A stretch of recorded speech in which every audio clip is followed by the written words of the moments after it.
Hola, aquí iniciamos una nueva unidad que es la unidad de endocrinología y en esta sesión vamos a ver los principales conceptos que tienen que ver con esta unidad.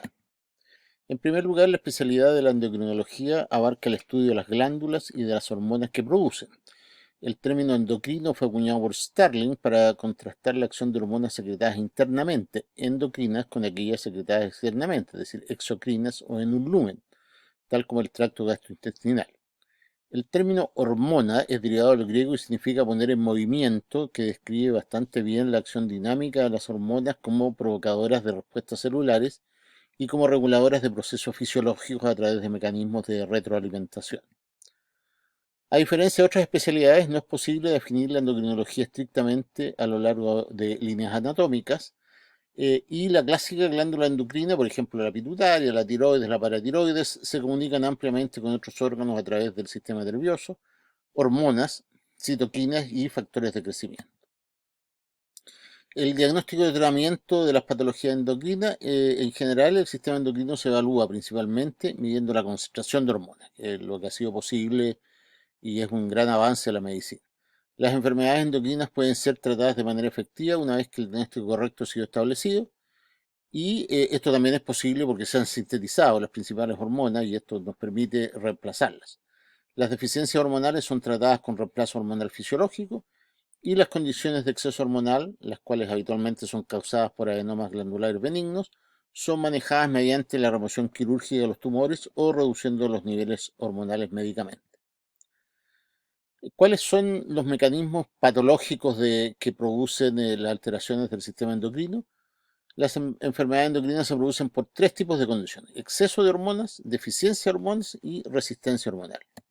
Dentro del exceso de hormonas tenemos las causas de exceso de hormonas, tenemos neoplasias, que pueden ser benignas, malignas, glándulas ectópicas, por ejemplo, que no están bien reguladas por el feedback, o neoplasias endocrinas múltiples, que son un grupo de trastornos que vamos a ver más adelante. Por causas autoinmunes, ¿no es cierto? Por ejemplo, la tiroiditis Hashimoto es una alteración autoinmune y iatrogénica, cuando somos nosotros los que damos excesos de hormonas, por ejemplo, en el tratamiento con corticoides para distintas patologías, como el asma, enfermedad autoinmune, etc. Causas infecciosas e inflamatorias o mutación de los receptores de activación. Y el déficit de hormonas se ve a causa de autoinmunes también. También la tiroiditis Hashimoto, una vez que ha pasado por una fase de hiperfunción, después cae en una hipofunción.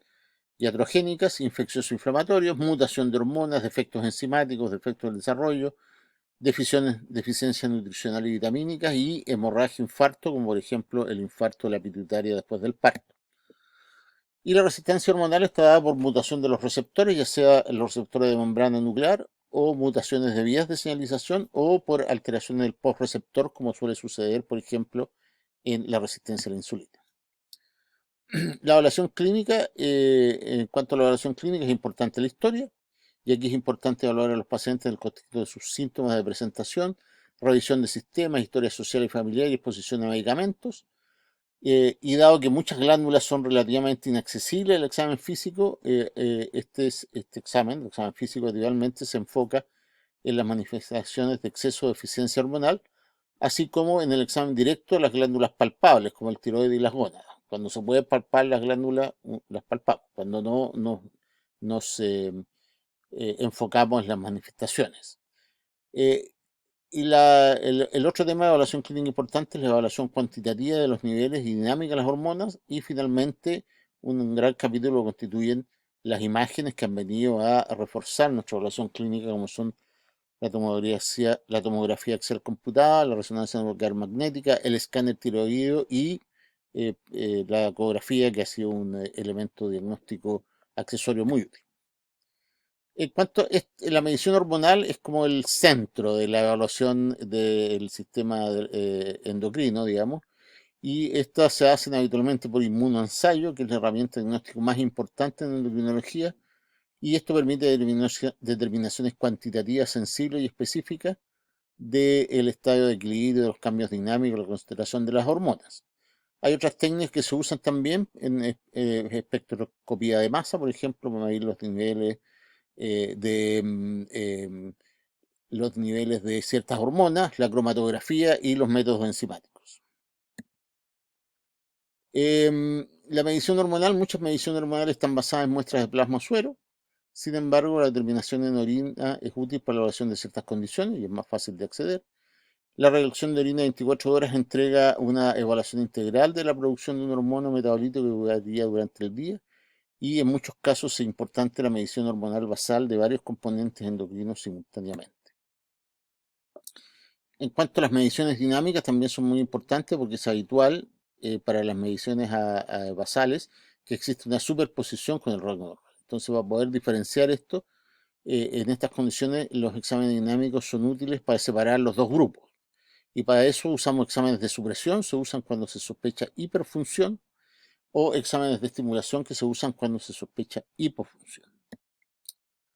Ahora, dada la alta prevalencia y el impacto clínico de algunas enfermedades endocrinas, esto justifica su screening clínico de laboratorio. Dentro de las enfermedades, lo cual esto está recomendado, es la obesidad. Hay que recordar que el tejido graso es un tejido endocrino. La diabetes mellitus tipo 2, la hiperlipidemia, los síndromes metabólicos, el hipotiroidismo, especialmente en las mujeres y en las mujeres de tercera edad, los nódulos tiroideos y neoplasias, y la osteoporosis. Las hormonas pueden ser divididas en 5 tipos. Uno, derivados de los aminoácidos, como la dopamina, catecolaminas, hormonas tiroideas. Segundo, pequeños neuropéptidos, como el factor liberador de gonadotrofina. Tercero, grandes proteínas como la insulina. Cuarto, hormonas esteroides como el cortisol y los estrógenos. Y finalmente, derivados vitamínicos como los retinoides y la vitamina D. Los derivados de los aminoácidos y péptidos interactúan con los receptores celulares de superficie, y los esteroides, hormonas tiroideas, vitamina D y retinoides son liposolubles e interactúan con los receptores nucleares intracelulares. ¿Cuáles son las funciones de las hormonas esencialmente? Su función es principalmente actuar sobre el crecimiento, mantención de la homeostasis y en la reproducción. Y aquí ustedes pueden ver un esquema de cómo en realidad se integran el sistema endocrino con el sistema nervioso.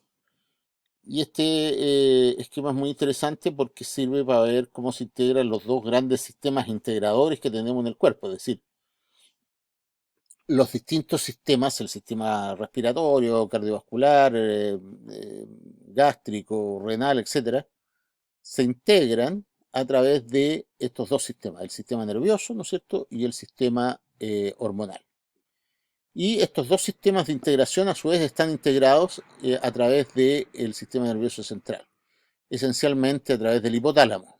Ahí ustedes pueden ver que la glándula rectora del sistema endocrino, que es la hipófisis, está integrada en el hipotálamo. Lo vamos a ver con más detalle en la próxima tema, digamos, la próxima sesión. Y ahí entonces estos dos sistemas actúan sobre las glándulas suprarrenales, tiroides, gónadas, etcétera, y van integrando a los distintos sistemas. El otro tema que es muy importante considerar son los ritmos hormonales. Y los ritmos hormonales son mecanismos muy importantes porque se usan para la adaptación al ambiente.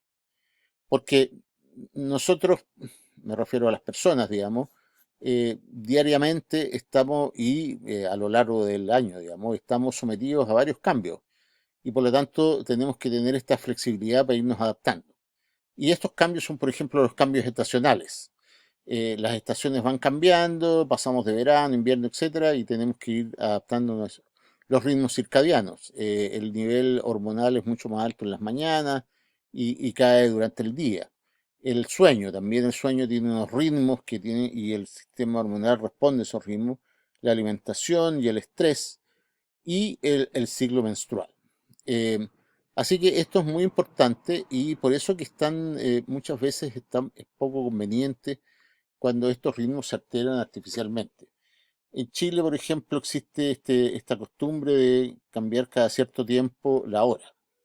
Y eso en vez de estos cambios que son pausados a lo largo del año, de repente nos cambian bruscamente el ritmo. Amanece más temprano un día para otro, anochece más tarde, en fin. Y eso es bien complejo, porque en realidad esos cambios tan rápidos, los ritmos hormonales no se adaptan tan rápidamente y por lo tanto toman algunos días en adaptarse. Y eso puede provocar, no está bien estudiado, pero alteraciones, de hecho, provoca algunas alteraciones de sueño, algunas alteraciones en la concentración de las personas, etcétera. Así que en ese sentido hay que tener mucho cuidado. Y eso es lo que queríamos comentarles y entregarles en esta primera sesión de introducción al sistema endocrino. Muchas gracias.